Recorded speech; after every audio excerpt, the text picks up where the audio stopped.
¿Qué tal, señores? Buenas tardes. Buenas tardes, profesor. ¿Qué nos quedamos Tardes. la clase pasada? ¿En esta diapositiva o más adelante? Sí, fue en esa diapositiva. Ya está. Ok. Bueno, de lo que habíamos comentado hasta el día de ayer, no sé si hasta aquí tengan alguna pregunta o duda al respecto. Sí, profesor. Para las bombas y las válvulas se tiene que calcular la distancia como lo hacemos con los rectificadores de flujo. A ver, mm,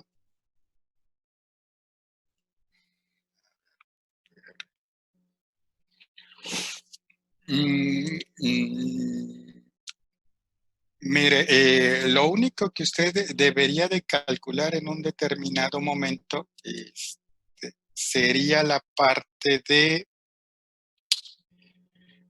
por ejemplo, en algún determinado momento, si usted aquí tiene este transmisor de flujo, llámese de la tecnología que usted guste, por ejemplo, de todas las que vimos el semestre pasado, lo que debe de tener cuidado es que la distancia entre la descarga de la bomba y el inicio y donde esté instalado el transmisor de flujo o el elemento primario de flujo sea la que le recomienda el fabricante del medidor de flujo.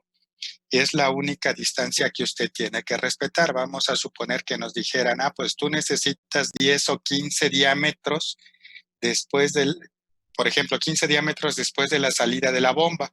Lo mínimo que usted debería de dejar son los 15, pero pudiera usted dejar hasta 20, 25, 30 diámetros, siempre y cuando usted cumpla con lo mínimo que le pide la instalación del transmisor, con eso es suficiente. ¿Sí? Porque si no voy a tener problemas al momento de estar haciendo la regulación. ¿Por qué? Porque el transmisor va a detectar un valor a lo mejor ligeramente diferente al que realmente está pasando por la tubería. Es lo único que usted tiene que hacer. Ya después de ahí estaríamos hablando que la gente que se encarga de procesos o de diseñar la parte de tuberías o de diseñar el proceso como tal, ellos son los que ya determinaron qué trayectorias deben de seguir las tuberías en función de cómo están dispuestos los equipos. Lo único que a usted le tocaría verificar es esta distancia que va a haber. Acuérdese, aquí podíamos tener algún codo, una Y, una T, pero también cuando vimos esta parte del semestre pasado en cuanto a la instalación, habíamos visto que en algunas ocasiones tenía yo bombas ahora sí tenía que instalar un medidor de flujo en la descarga de una bomba. Es lo único que yo tengo que cuidar en esta distancia. Después de ahí lo que me recomienda ya sea el fabricante o la norma que usted esté aplicando en cuanto a la distancia que va a haber entre el transmisor de flujo y la válvula de control.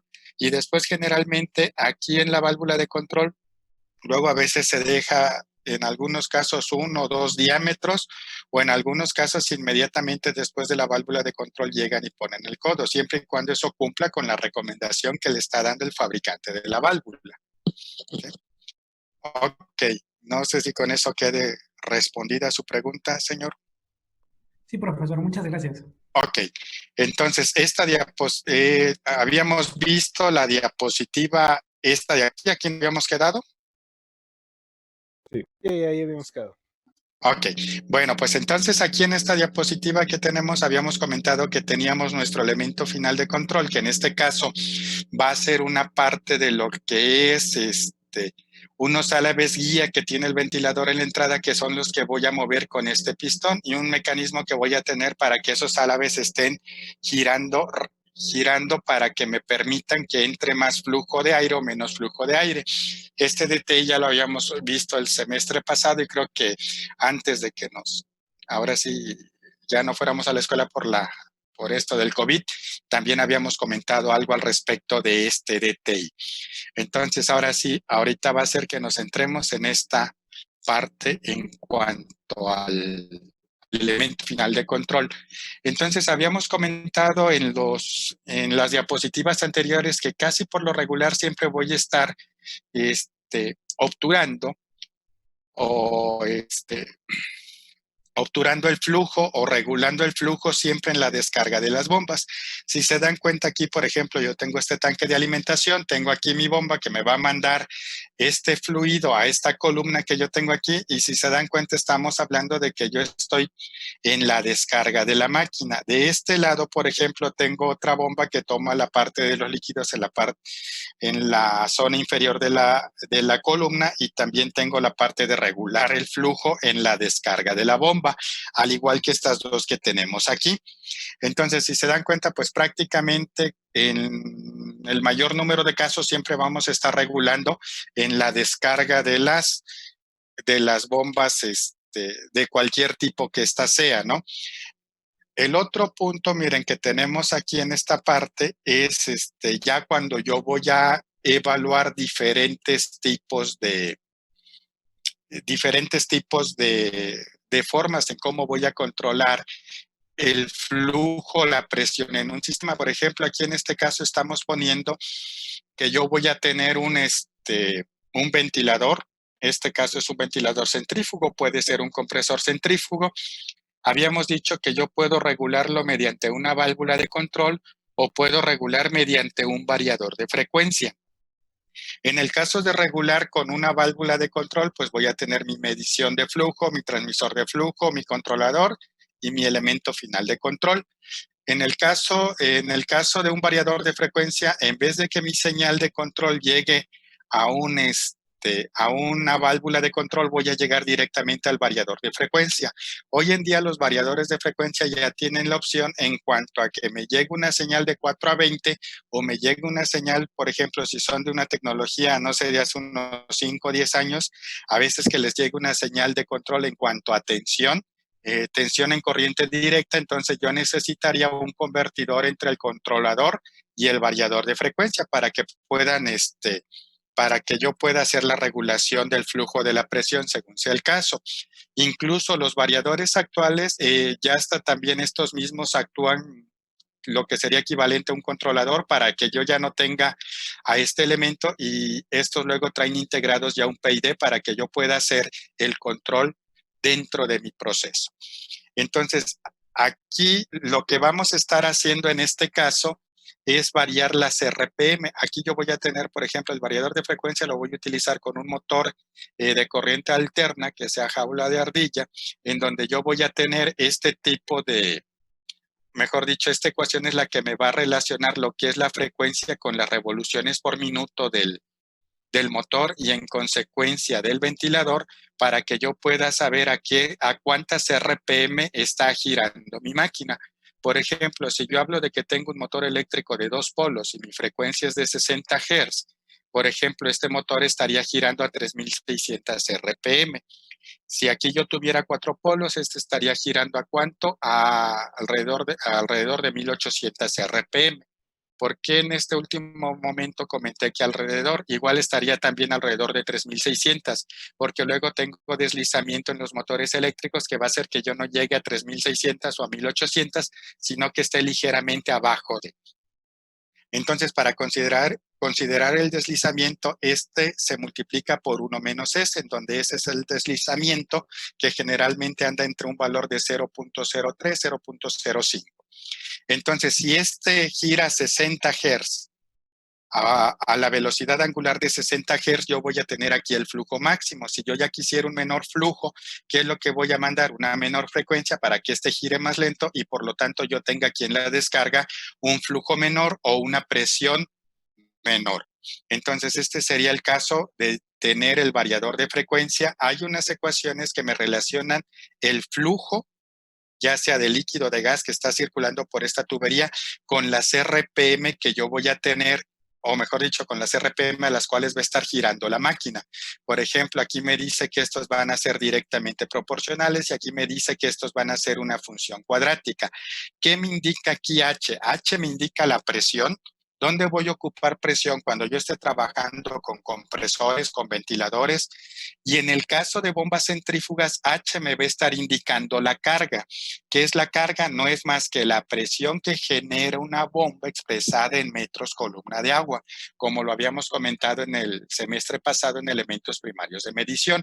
Entonces, si me hablan de carga de una bomba, se están refiriendo a la parte de la presión que me está generando la bomba. Si ya fuera para un ventilador, pues aquí prácticamente estaría yo expresando la presión en pascales, incluso también en centímetros o en pulgadas columna de agua, que es el caso de los ventiladores. Ya si fuera un compresor, estaría hablando que aquí yo puedo tener PSIs o puedo tener bars o kilogramos por centímetro cuadrado. Entonces, estas son las ecuaciones que me van a decir cómo se van a comportar tanto el flujo como la presión en función de las RPM. Entonces, ¿cuál es la diferencia entre estos dos métodos de regular el flujo? Que aquí yo siempre voy a tener a la máquina operando a plena carga, a su potencia nominal.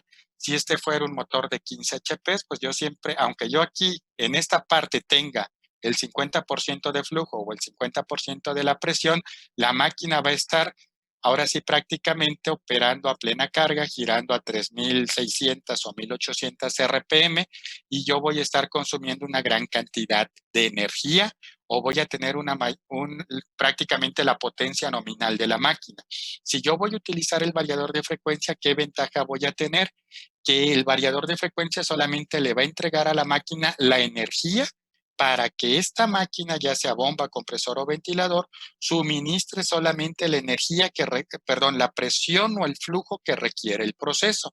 Esa es la diferencia entre estas dos. Ok, para no dejar las preguntas hasta el final, hasta aquí, jóvenes. ¿Alguna pregunta o comentario? Los escucho.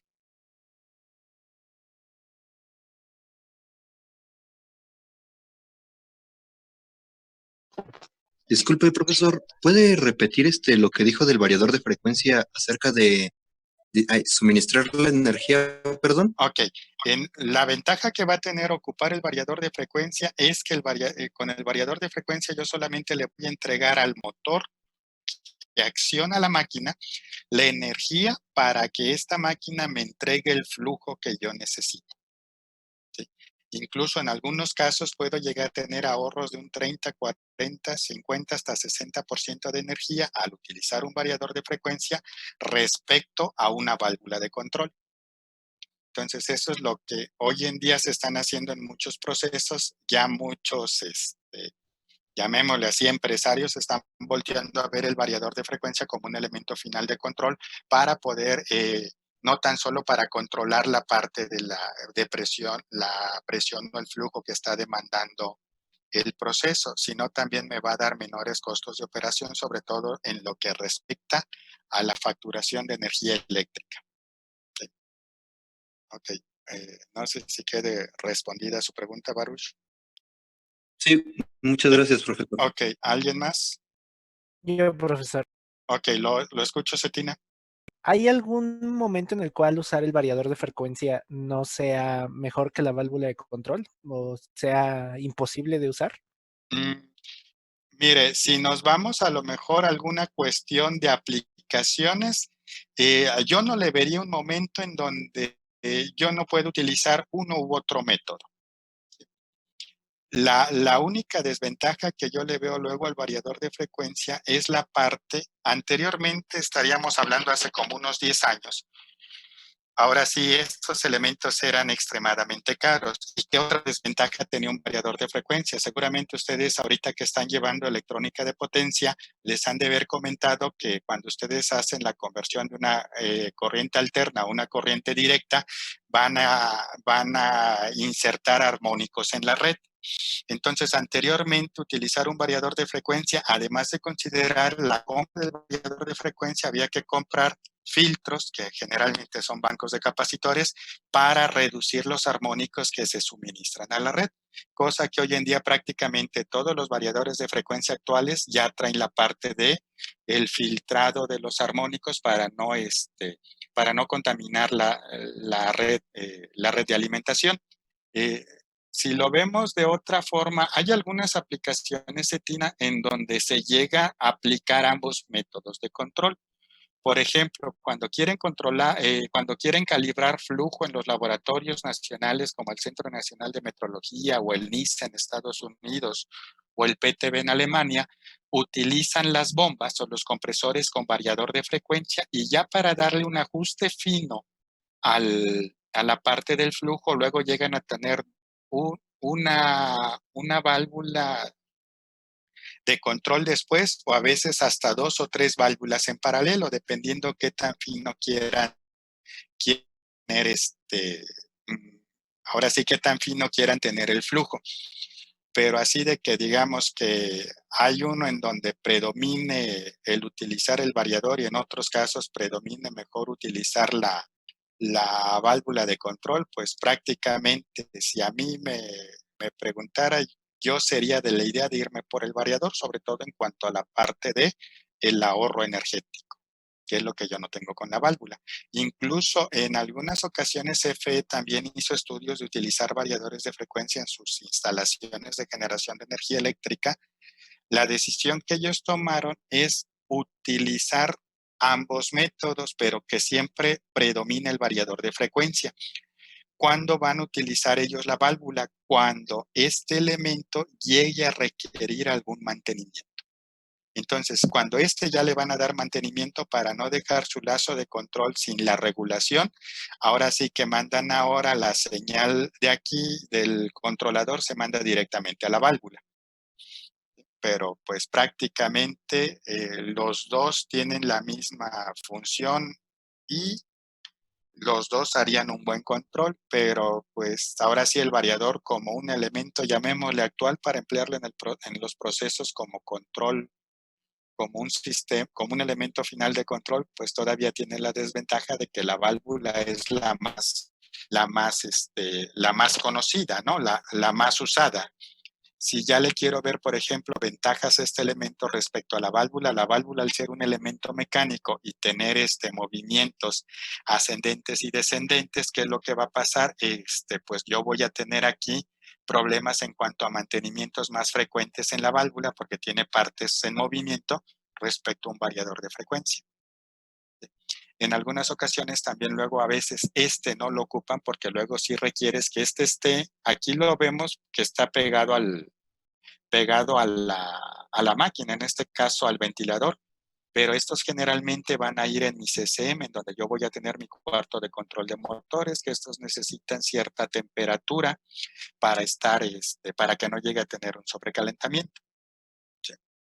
Ok, no sé si alguien tenga alguna otra pregunta o comentario, si no, seguimos. ¿No? Profesor, Sí, ¿me escucha? sí. Dígame. Disculpe, ¿cómo podríamos seleccionar correctamente un variador de frecuencia? ¿O es universal? No, eso solamente voy a tener, ahora sí, el variador de frecuencia, cuando yo lo quiera para control, debo de seleccionar mi variador precisamente para que pueda manejar la carga de una bomba centrífuga, de un ventilador centrífugo, de una bomba axial o de un ventilador axial, porque voy a tener también variadores de frecuencia, seguramente más adelante en electrónica de potencia les van a comentar o en otras materias más adelante, que hay variadores de frecuencia que operan a par constante y a par variable. Generalmente cuando ustedes van a mover máquinas, como en este caso centrífugas, van a estar trabajando a velocidad, a par variable. Ok, muchísimas gracias, profesor. Ok, pues nada. Bueno, si no hay por ahí alguna otra pregunta o comentario, vamos a seguir aquí adelante. ¿Estos artículos se los había mostrado el día de ayer, jóvenes? ¿No? Sí, ya. Ya, ok. No, espere, creo que no. No, creo que no, eran otras. No, porque les mostré unos igual, pero para la parte de elementos primarios. Sí, eso es otra. Sí, ok. Entonces, estos que están aquí son artículos también de la revista Intec México, pero que nos van a ayudar para la parte de válvulas de control. Por ejemplo, aquí en enero, marzo de este año, salió este artículo que nos dice cómo manejar la medición en volumen estándar en los instrumentos de medición de flujo.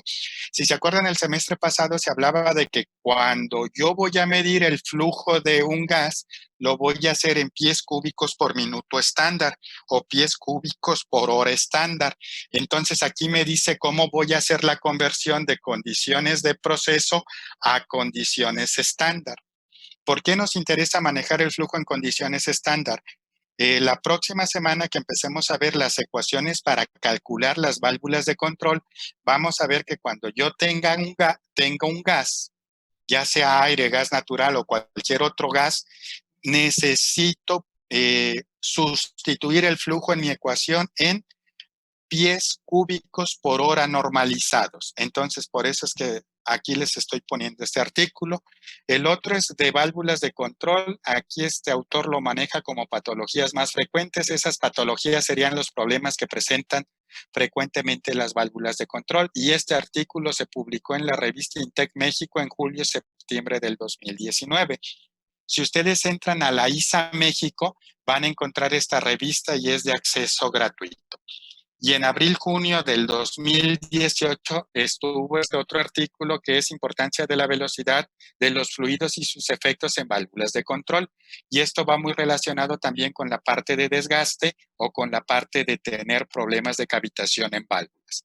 Entonces, ahora sí que les recomiendo que estos 3 artículos los lean, sobre todo cuando lleguemos a la parte de cálculo y a los problemas que se presentan en las válvulas de control. Ok, entonces, ya pasando a esto, miren, yo aquí les puse algunas cuestiones en por qué es importante que yo conozca cómo opera una máquina, sobre todo para que cuando yo quiera seleccionar a mi elemento final de control, pueda yo tener las herramientas necesarias para poder hacer el cálculo para el dimensionamiento de mi válvula.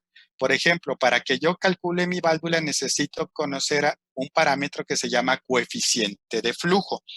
Este coeficiente de flujo me va a pedir que yo estime qué caída de presión va a tener mi válvula, que yo también conozca el flujo en la tubería y que conozca la gravedad específica o la densidad relativa del fluido que está circulando por la tubería. Entonces, en muchas ocasiones, cuando ustedes van a calcular una válvula, las válvulas más sencillas de calcular son las válvulas de presión, las que van a regular presión. ¿Por qué? Porque yo sé que a la descarga de la válvula, yo sé a qué presión, en qué valor de presión siempre debo de mantener esta variable. Por ejemplo, vamos a suponer, a mí me interesa que en la salida de una válvula siempre tenga 40 psi, independientemente de la presión de entrada que tenga. Claro está que la presión de entrada siempre debe de ser mayor a 40 psi, porque no, si yo tengo una presión menor a 40 psi, pues jamás voy a tener en la salida de la válvula una presión de 40 psi. Entonces, esas son las válvulas más sencillas de calcular. De ahí, si es una válvula para controlar nivel, flujo o temperatura, es complicado luego conocer la presión en algunas ocasiones de entrada. ¿Cómo pudiera yo tener esa presión de entrada? Pudiéramos irnos, podemos tener 2 alternativas. Una de ellas es utilizar los diagramas de flujo de proceso. Si se acuerdan, esos diagramas de flujo de proceso me dicen la presión, la temperatura, el flujo normal y máximo que voy a tener en las diferentes líneas de proceso. Si yo no tuviera esa información, ¿qué más puedo utilizar?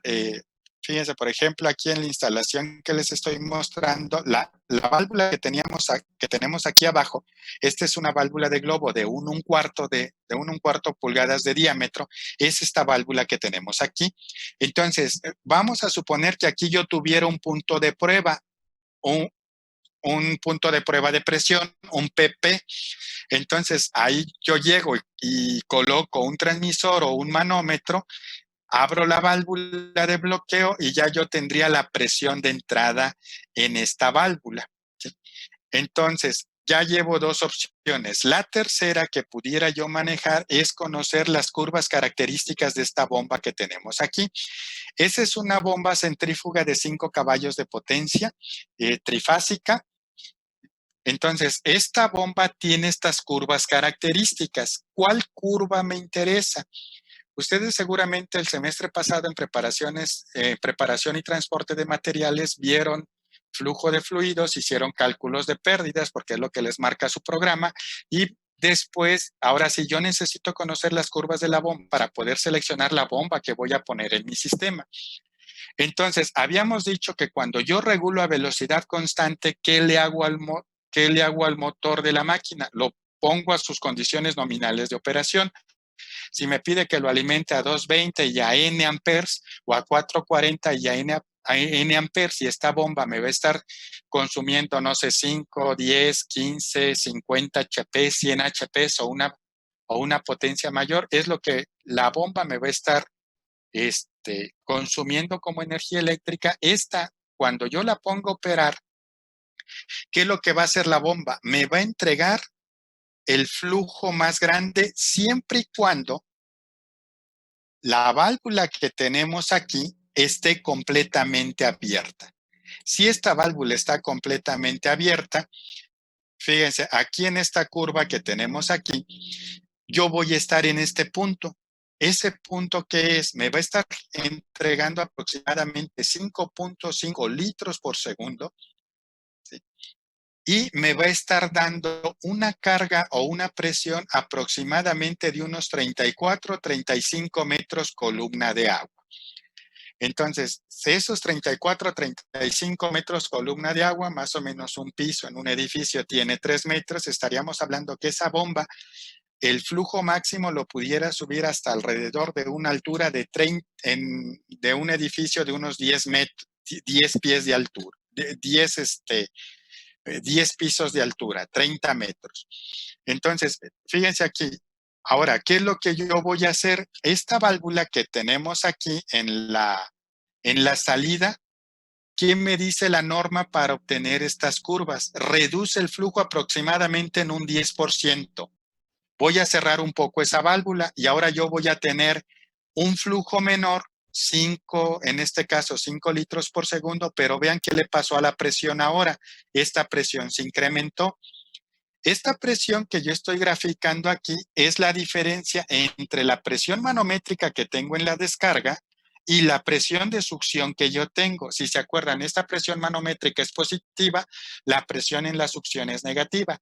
Si yo a esta presión le resto la presión negativa, estas dos se van a sumar y ya aquí me va a estar dando la carga o la presión, el incremento. ¿Esa cómo la interpreto? Es el incremento de presión que le suministra la bomba al fluido que yo tengo aquí ya en la tubería.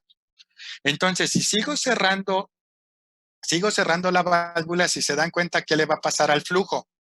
Se va reduciendo. Pero ¿qué le va a pasar ahora a la presión que está aquí en esta zona que yo tengo acá? Se va a ir incrementando. Lo que habíamos comentado, fíjense, aquí esta línea que yo tengo aquí en verde o estos puntos en verde me están indicando la potencia de la bomba. Vean, prácticamente aquí ando más o menos como con unos 5, no, estamos de este lado, ando alrededor de unos 20, como unos 25 kilowatts, ¿sí? Y de este lado, fíjense, hacia acá, ¿qué es lo que le va a pasar a esta gráfica? Prácticamente de 25 yo lo voy a reducir alrededor de 15. Aunque yo no tenga flujo aquí, pero sí voy a tener una presión, voy a estar consumiendo cierta cantidad de energía. Si se dan cuenta, ¿qué es lo que va a hacer la válvula? Va a estar estrangulando el flujo, me va a estar generando una caída de presión, pero esa caída de presión yo finalmente la voy a pagar como energía. Si aquí esta potencia que está en kilowatt, yo la multiplico por una hora de operación, voy a tener los kilowatt hora, que es la energía que me cobra la CFE. Entonces, para eso nos van a servir estas curvas características de una bomba. La próxima semana vamos a hacer un cálculo de una válvula de control en donde vamos a utilizar esta curva de carga para que vean cómo la podemos ocupar para determinar el coeficiente de flujo de una válvula. Entonces, si se acuerdan, habíamos comentado también, incluso les envié un webinar sobre lo que eran compuertas de aire, le llamaban. Esas compuertas de aire es algo parecido a lo que tenemos aquí. Habíamos visto en las diapositivas anteriores unas compuertas que eran de álabes paralelos o de álabes opuestos. Entonces, aquí ahora tenemos 3 ventiladores centrífugos. Estos ventiladores son accionados por un motor de 15 HP de potencia. Cada uno es controlado por un variador de frecuencia también de 15 HP. Si se dan cuenta, el ventilador en el centro se alcanza a ver de un diámetro más grande. Aquí tenemos alrededor, mejor dicho, tenemos 12 pulgadas de diámetro y estos ductos, los laterales, son de 10 pulgadas de diámetro.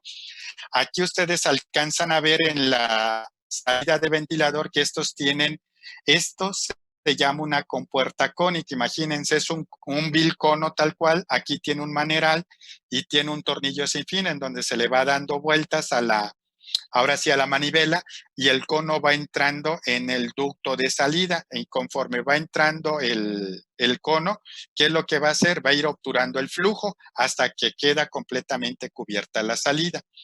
Entonces, aquí tenemos ahora ventiladores centrífugos. Si se acuerdan, el semestre pasado habíamos visto en flujo que estos elementos, cuando yo quiero medir el flujo en aire, luego utilizábamos un tubo de pitot y que teníamos que hacer un barrido en el ducto. Medir 10 puntos en esta dirección, 10 puntos en esta dirección. Si hablábamos de un handbook de ventilación industrial, o hacerlo en esta dirección y a 60 grados, desplazado respecto a la vertical, 8 puntos en cada línea, con 24 puntos, sacar un promedio.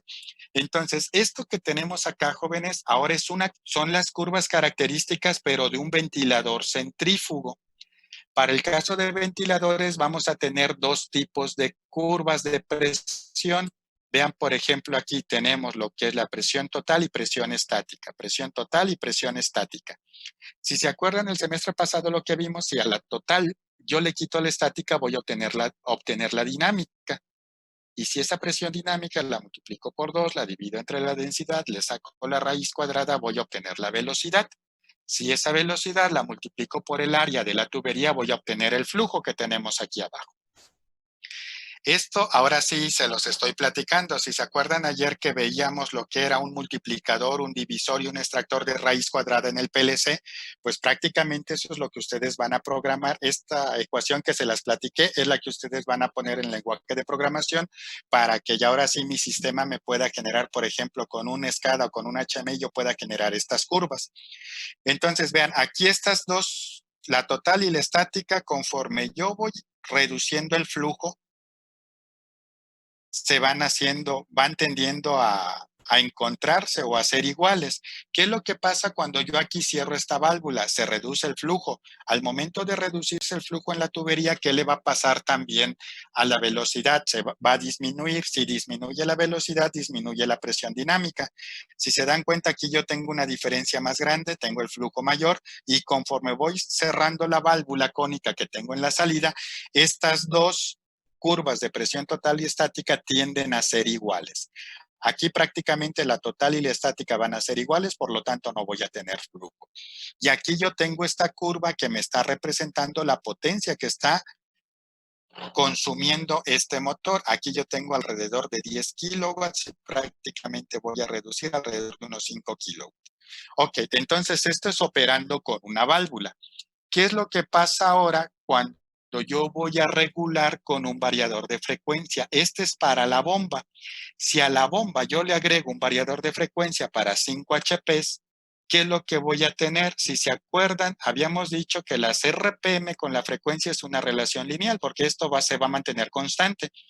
Entonces, aquí yo ya tengo estos puntos, los triángulos son datos experimentales, y aquí se ajusta a una recta. Si se dan cuenta, cuando yo estoy operando a 60 Hz, tengo alrededor de 3.500 RPM. ¿Por qué no tengo las 3.600? Porque tengo el deslizamiento.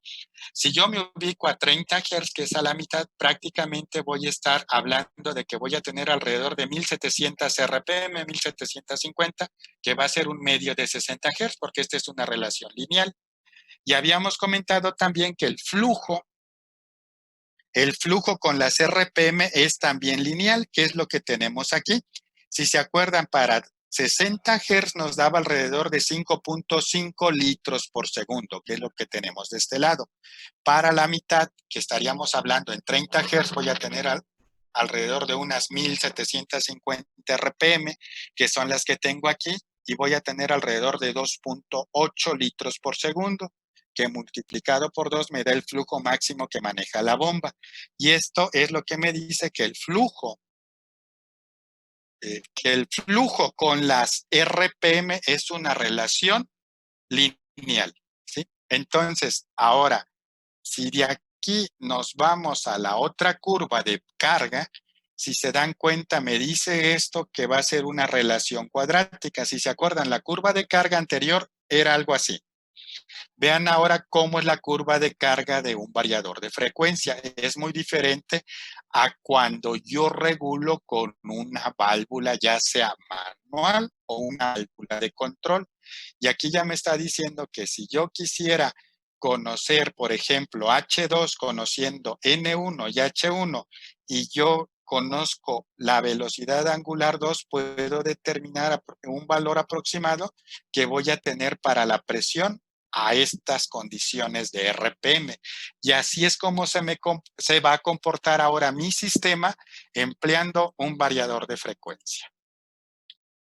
Gracias, se acuerdan de ella, ¿no? B02. Esto es como opera. Esta es mi curva de carga contra flujo a 60 Hz al 100% de RPM. Esta es la misma curva, pero para el 90% de RPM, 54 Hz. A 100, a 90, 80, 70, a 60, a 50, a 40 y a 30% de RPM. Si se dan cuenta, si yo quiero hacer el control en esta máquina solamente con el variador, es adecuado que yo trabaje de los 30 Hz o 36 Hz hacia adelante. Este es en donde yo puedo estar operando bien la máquina. Más abajo, pues ya prácticamente va a ser inestable mi control. Ok. Tenemos un par de minutos por ahí para alguna duda, pregunta o comentario. Los escucho, señores.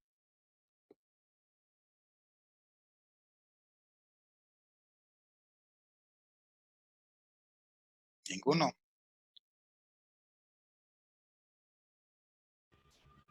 ¿No? Ok. Una pregunta. Ayer cuando nos vimos para elementos primarios, ¿había problemas con el audio? Ayer no. Ayer no. ¿En ningún momento hemos tenido problemas con el audio? No, ninguno. Ok, bueno, pues porque me habían comentado que por ahí había algunos problemillas, por eso estaba confirmando con cada uno de los grupos. Ok, dudas, preguntas de esto, jóvenes.